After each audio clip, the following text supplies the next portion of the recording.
For me, it makes sense to actually understand the industry you're looking into before you decide to enroll into a course or a program and study it. Why?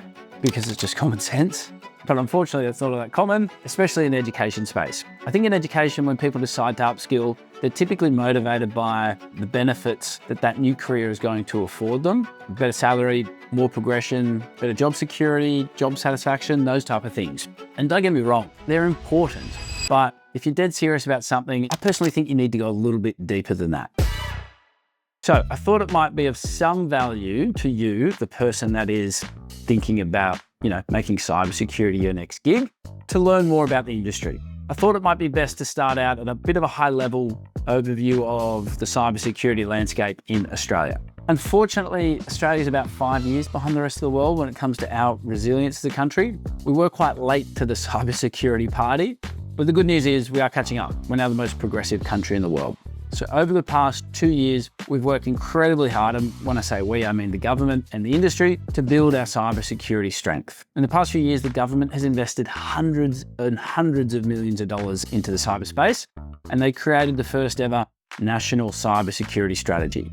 This is really important. It's a 10-year strategy with a budget of $9.9 billion to invest into new infrastructure, invest into new people. The goal for this strategy is for Australia to become world-leading cybersecurity practice by 2030.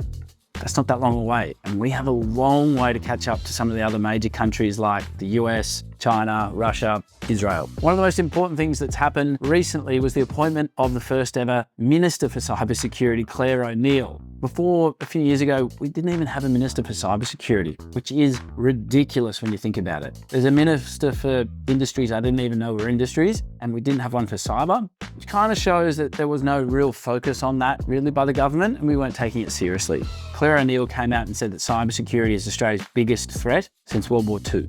So yes, we're late to the party, but we're catching up.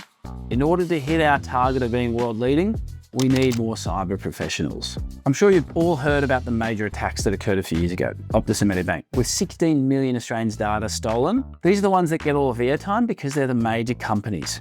But the truth is there are multiple attacks occurring each and every day on all types of businesses. A cybersecurity attack is reported every 6 minutes in Australia.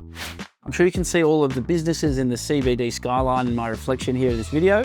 Businesses of all sizes, different industries, they are all vulnerable and they all need to be protected. Hackers don't care what size the business is or what industry it's in. All they care about is, does that business hold data and does that data hold value? In fact, I see in the near future most businesses needing either an internal cybersecurity team or person or having a managed service provider doing it for them. I want to keep chatting a little bit more about the Optus attack because not only was it the biggest attack in Australian cybersecurity history from a people affected perspective, but it also sparked so much change. I personally think that it was kind of the bad thing that needed to happen. Cyber is one of those things where people think, oh, it won't happen to me until it does. People don't tend to change their password until they get hacked and have to. It's far too reactive as opposed to being proactive. So the Optus attack was all over the news for weeks and weeks and weeks. And what it did is it shone a bright light on how exposed we really are, as individuals, but mainly businesses. The Optus attack was not a sophisticated one. They just didn't have enough people or resources dedicated to that area of the business, and they paid the price. It's set that they're going to lose a forecasted $1 billion of future revenue because they lost a lot of customers, and more importantly, they lost a lot of people's trust. They were also fined the maximum amount possible by the government at the time of $2 million, which for a company that prints hundreds of millions of dollars in profit each year is a bit of a drop in the ocean. So what the government did just a few months after the Optus attack is increase that fine from $2 million to $130 million, which is going to sting a little bit more for businesses. So what else changed? Big businesses now realized how vulnerable they are too, and they can't afford to be the next big headline. They're now looking at their customers' data as a liability, not just an asset. So in order to protect themselves, they need to find cybersecurity talent to protect their customer data. This is what's created the national skills shortage in cybersecurity that everyone talks about. The target is that we need to require 85,000 new cyber professionals to enter the industry by 2030. All right, that's a lot of people, and 2030 is not that long away. There's no time for people to study uni for 3-4 years and get a job that way. It's an outdated approach. It doesn't fix the urgent problem that we've got now.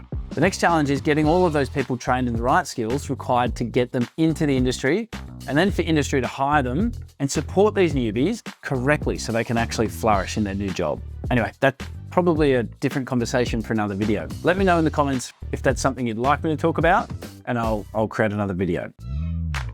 I hope this conversation has given you a little bit more context as to the cyberspace in Australia, what the actual problems are, the skill shortage, why there is a skill shortage, the change in businesses' mindset since the Optus attack, and where you might fit into all of this. If it has, please subscribe, leave your comments in the comment section, and yeah, we'll see you on the next one.